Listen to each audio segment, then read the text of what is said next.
Yo, what's up everyone? Football season is finally here. This video we're going to look at the week 1 picks for Draftkings. No more preseason games to look forward to. They wrapped up yesterday. So we got entering a long weekend. Perfect time to get into football mode for week 1. So just like baseball, I'm going to give you guys 6 players that I like. If you're excited for football, be sure to drop a like on the video and subscribe as well. We're going to be having a lot of videos out for NFL. We're still going to have baseball videos out. And then when NBA starts, we'll have videos for that. So make sure you subscribe so you don't miss anything. And if you want to join us for NFL, you can visit the website. Links in description. I post my full lineups for all the slates for Draftkings and FanDuel. So if you want to get in on that, you can visit the website, dfsprocess.net. Put the link in the description. Otherwise, just enjoy the video. So at quarterback for this week, typically I like to spend down at quarterback. I'm not going to blame you if you want to pay up for Patrick Mahomes. But usually in cash games on NFL, it's a good idea to pay down at quarterback just because you always have cheap quarterbacks that are in really good spots. And then you can also, my major pay-ups for NFL are always running back and wide receivers, running backs especially. There's a huge difference between paying up for Saquon Barkley if you save $1,000 at quarterback than paying for like a $8,000 player like a Mixon or David Johnson. They're just so different running backs.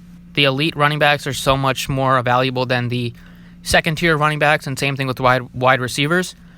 But quarterbacks, you can always find cheap quarterbacks. So this week, I'm scrolling down here. Some of my favorites are going to be, I like Lamar Jackson a little bit here, $6,000, just because he has the ability to run, which is really valuable for fantasy and for DraftKings. If you want to go cheaper than that, I love Carson Wentz here at $5,700.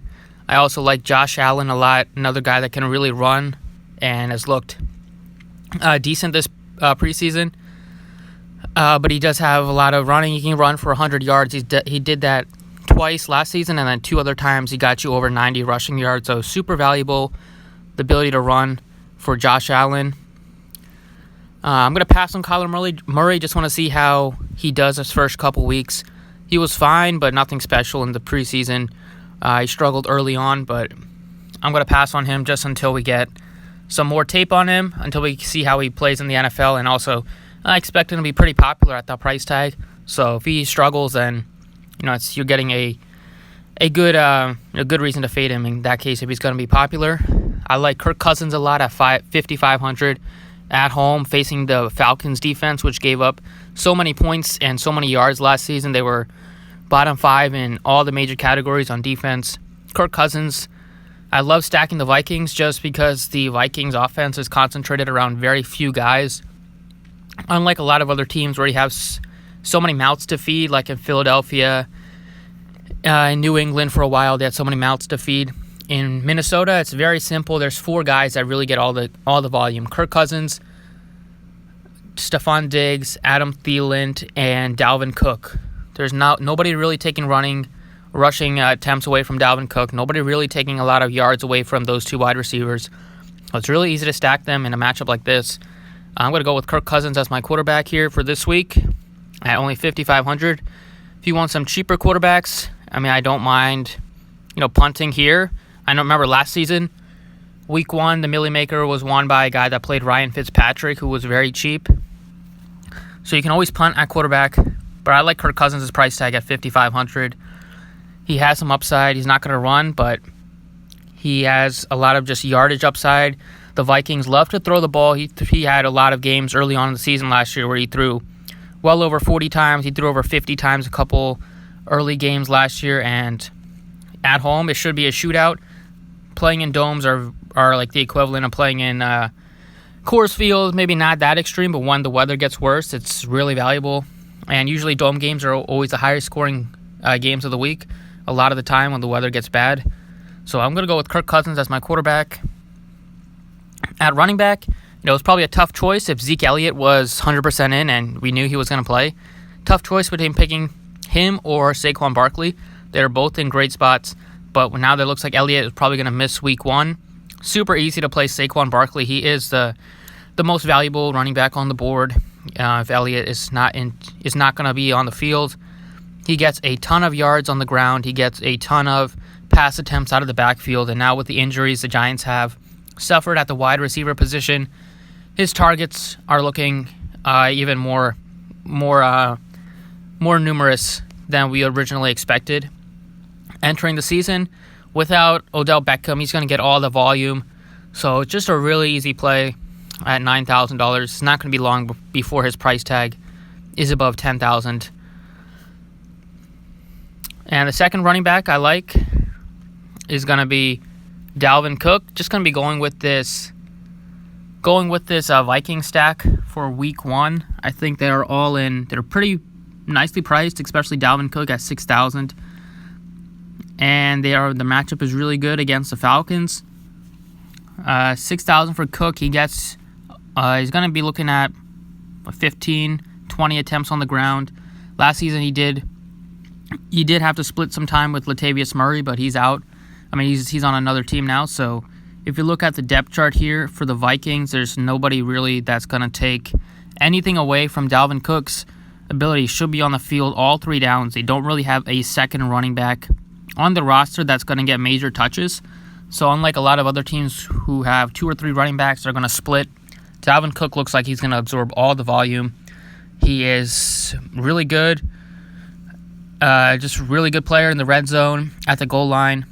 He was hurt last season, but should be healthy. He's really healthy now, and he can really make a huge impact on this team and in this game.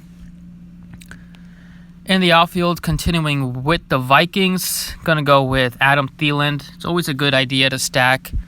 It's not always a good idea, but I like to stack a quarterback with the wide receiver a lot of the time, just because if you get a passing touchdown thrown to your receiver, you get both points for the quarterback and you get points for the wide receiver. So it's always good, especially if that quarterback and wide receiver connect the way that Thielen and Cousins do. Thielen last season opened the year with 8 straight 100-yard games. He had a touchdown in all of them except for 2. 2. Getting an insane amount of targets, as you see early on the season, 10 targets in every game, 10 plus. Later on, his targets did kind of go away, but that was also when the Vikings offense struggled. But I think the Vikings offense is going to bounce back. They got some playing at home. They did play a lot better last season. They still pretty much got the same weapons and a little better play calling, and they should be fine in a matchup against the Falcons. So Adam Thielen, him and Cousins hooked up so much last year, and he's not even expensive at $6,800. So you're getting a really nice price tag on a really good wide receiver that should get a ton of targets, especially in the red zone too. He had 9 touchdowns last season. They do look his way in the red zone. He is a much better red zone target than Stephon Diggs. Another wide receiver that I like is going to be Tyler Boyd, $5,800.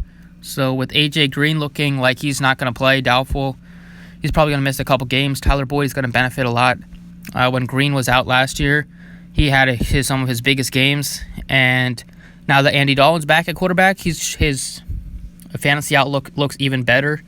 So we know Andy Dalton likes to focus in on one wide receiver, and that usually is A.J. Green. But with him out, it's going to be Tyler Boyd, who's going to get all the looks as a wide receiver 1. He's cheap at only $5,800. He has shown the ability to get a ton of volume. Last season, he had a couple games over 10 targets, over 100 yards a couple times. And on this Cincinnati team against the Seahawks defense is not as good as it was.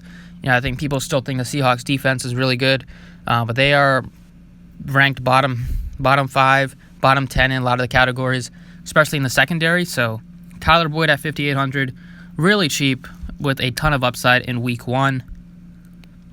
And then at tight end for this week, I like Delanie Walker.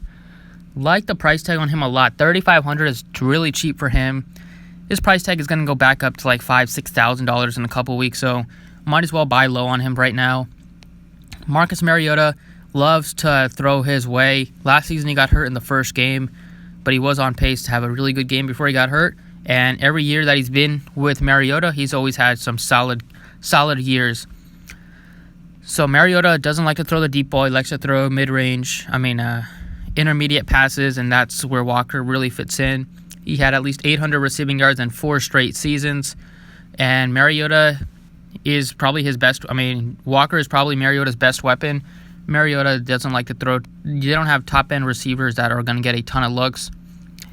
As you see their wide receiver chart, they have Corey Davis, who's a good young player, and then Humphreys, Taylor. They're not going to get a ton of looks, and they're not going to be a huge part of the offense.